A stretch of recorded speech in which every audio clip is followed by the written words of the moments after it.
Pursuant to the committee rules, I ask that the reading of the bills be dispensed with and the bills be open to amendment at any point without objection.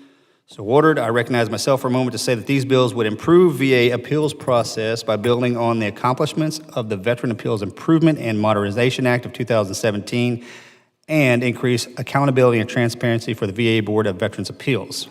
I'm supportive of these bills and encourage my colleagues to do the same. Do any members wish to comment on the bills included in the en bloc? There are no amendments in the nature of the substitute of the three of these bills that will be considered base text for purpose of markup without objection. So ordered. Does any member wish to offer an amendment to the bill or any of the amendments in the nature of a substitute? Hearing none, the question now occurs on agreeing to the amendment in the nature of a substitute, including in the en bloc. All those in favor say aye. Aye. Opposed say no. In the opinion of the chair, the ayes have it. Without objection, the motion to reconsider is laid upon the table. I'll now recognize Mr. Pappas for a motion. Mr. Chairman, I move that en bloc number 2, consisting of the ANS to HR 5559, the ANS to HR 5870, HR 5890, and the ANS to HR 5891, be reported favorably to the full committee. Thank you, Mr. Pappas. There is a motion to favorably forward all the bills included in the en bloc, including the bills as amended. All those in favor say aye. Aye. Opposed say no. Without objection, the motion to reconsider is laid upon the table. In the opinion of the chair, the ayes have it, and the bills as amended are favorably forwarded to the full committee. I now call up H.R. 1753, the JAX Act. The clerk shall report the bill. H.R. 1753, to ensure that certain The bill was circulated in advance pursuant to the committee rules without objection. The first reading is dispensed with, and the bill is open for amendment at any point. Hearing no objection, I recognize myself for a brief moment to comment on these bills. H.R. 1753 would recognize members of the Female Cultural Support Team's services and allow them to get properly evaluated for their disability claim. This is a long overdue change, and I thank Mr. Issa for leadership on this bill. Do any members wish to comment on H.R. 1753? I recognize Mr. Pappas to offer an amendment. Thank you, Mr. Chairman. I have an amendment at the desk. The clerk shall report the amendment. Amendment to the amendment in the nature of a substitute to H.R. 1753. I ask unanimous consent that further readings of the amendment be dispensed with. Hearing no objection, so ordered. Ranking Member Pappas is now recognized for 3 minutes to speak in support of his amendment, H.R. 1753. Thank you, Mr. Chairman. Let me first say that I appreciate Representative Issa offering this much-needed bill. The women who served on these cultural support teams, female engagement teams, lioness teams, and others are well past due for this recognition. They face the same hardships and dangers as their male colleagues and suffered the same fates. And were it not for our nation's legacy of gender discrimination and the short-sighted prohibitions on women serving in combat roles, they would have already been granted the health care and benefits that they deserve. But alas, that's not the case. We find ourselves here today discussing a bill to finally pull their service into the light and recognize them as the warriors that they are. Unfortunately, though, the bill before us today leaves many of these women behind. In fact, it's exceptionally narrow. It benefits only a few hundred veterans, and we know that there are many more out there who are just as deserving, dating all the way back to the first Gulf War. That's why I'm pleased to offer this amendment today to expand the reach of the JAX Act beyond its current narrow scope. Mr. Chairman, this amendment is simple. It would extend the bill's reach back in time to 2003 and the beginnings of the global war on terror, when we know that many servicewomen were serving in this capacity, mostly on an informal basis. It's because of the informal nature of these roles that women were playing that we don't have a great sense of the number of that cohort. To that end, I appreciate the additional language in the bill that would force DoD and VA to work together to identify the population more fully. But, Mr. Chairman, my argument to you and our colleagues here is that the number is inconsequential. If it's 1, if it's 100 or 1,000, these servicewomen risked all for this nation, and they deserve access to VA healthcare and benefits just the same. So I urge my colleagues to support this amendment to show these women that we won't let costs get in the way of honoring their service to this great nation, and I yield back.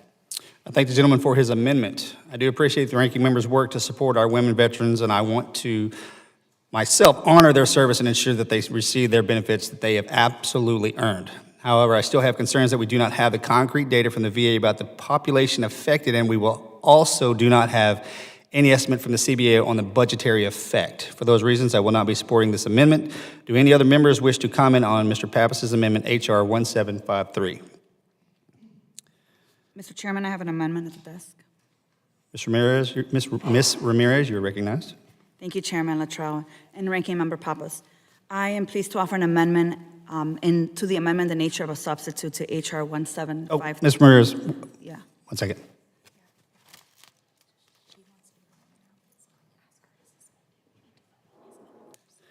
Ms. Ramirez, will you suspend so we can vote on the current amendment? So well. Thank you. Hearing none, the question now occurs on the Pappas amendment of H.R. 1753. All those in favor say aye. Aye. All those opposed say no.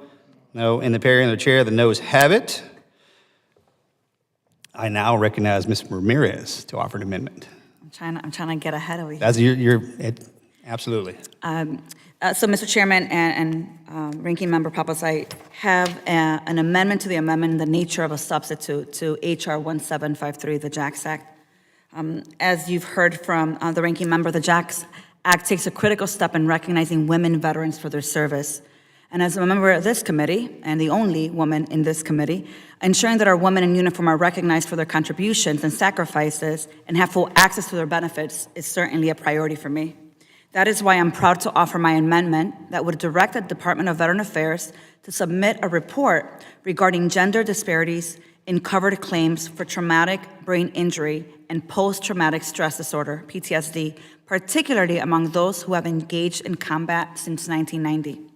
This report will be incredibly important in identifying at what rates women have their claim been denied in spite of the injury being connected or exacerbated by hostile engagement. Data collection is a powerful tool that can help this committee and the VA identify the gaps and challenges our women veterans face when submitting their claims. We have to continue to advocate for our veterans, including our women veterans, and this is why I'm introducing this amendment. Thank you, Chairman, and I yield back. Thank you, Ms. Ramirez. The clerk shall report the amendment. Amendment to the amendment in the nature of a substitute to H.R. I ask unanimous consent that the further readings of the amendment be dispensed with. Hearing no objection, so ordered. Ms. Ramirez is now recognized. I thank Ms. Ramirez for her amendment, and I support it. Do any members wish to comment on Ms. Ramirez's amendment, H.R. 1753? Hearing none, the question now occurs on the Ramirez amendment of H.R. 1753. All those in favor say aye. Aye. All those opposed say no. In the opinion of the chair, the ayes have it. Without objection, no motion to reconsider is laid upon the table. The other amendments were filed. Are there any other further amendments? Hearing none, I now recognize Mr. Pappas for a motion. Mr. Chairman, I move that the amendment in the nature of a substitute to H.R. 1753 as amended be reported favorably to the full committee. There is a motion to favorably forward H.R. 1753 as amended. All those in favor say aye. Aye. Aye. Opposed say no. In the opinion of the chair, the ayes have it, and H.R. 1753 as amended is favorably forwarded to the full committee. Without objection, the motion to reconsider is laid upon the table. I now call up H.R. 4306, the Michael Lecik Military Firefighter Protection Act. The clerk shall report the bill. H.R. 4306, to amend Title 38. The bill was circulated in advance pursuant to the committee rules. Without objection, the first reading is dispensed with, and the bill is open for amendment at any point. Hearing no objection, so ordered. I am supportive of the intent of this bill because I do believe it is necessary to establish presumptions for our military firefighters who develop conditions as a result of their service. However, the incredibly high cost of this bill is concerning. I look forward to working with the ranking member and other members of the subcommittee to work to lower the cost of the bill and fully offset it further. Do any members wish to comment on H.R. 4306? Mr. Chairman, does that include the amendment?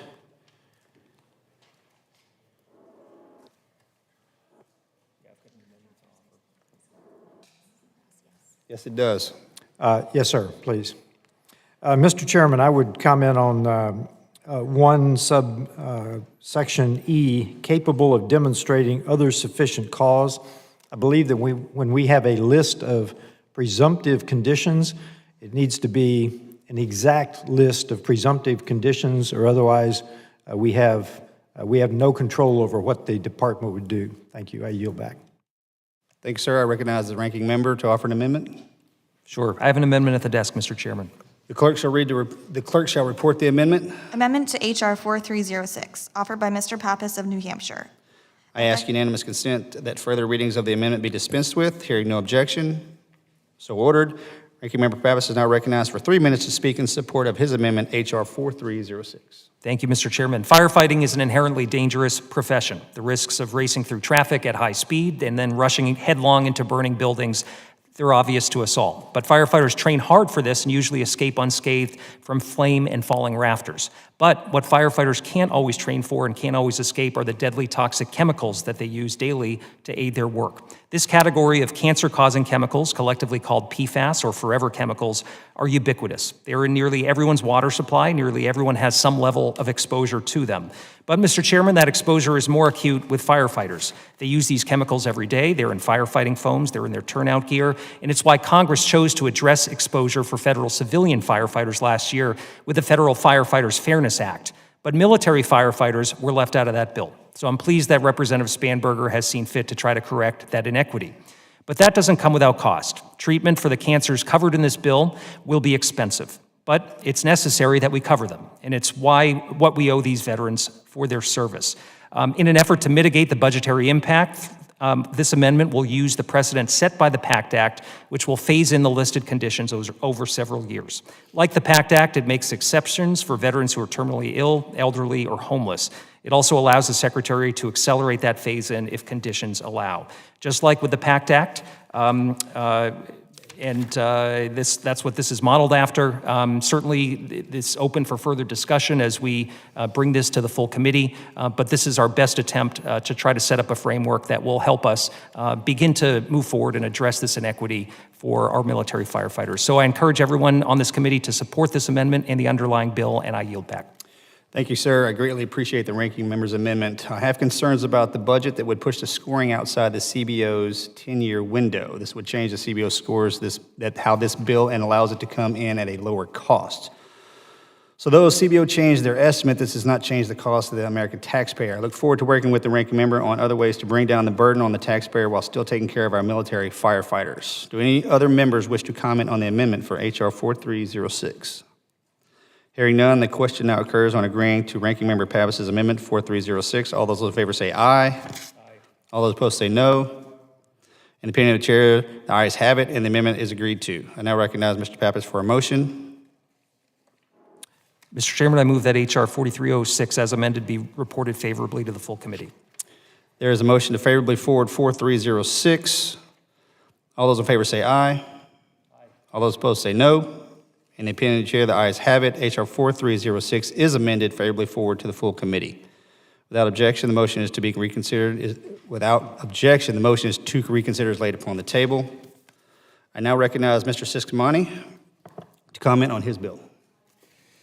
Thank you, Chairman Luttrell, for yielding time for me to, and for your leadership on this committee as well. Thank you, sir, and for your service.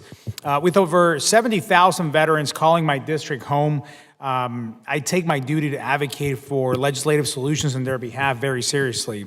I am proud of the work we have done this Congress, passing legislation to improve veterans' appeals backlogs and increasing availability for care for veterans in rural areas that I have quite a bit of in my district, so that no matter where they live, they receive timely access to the care they fought for and they deserve.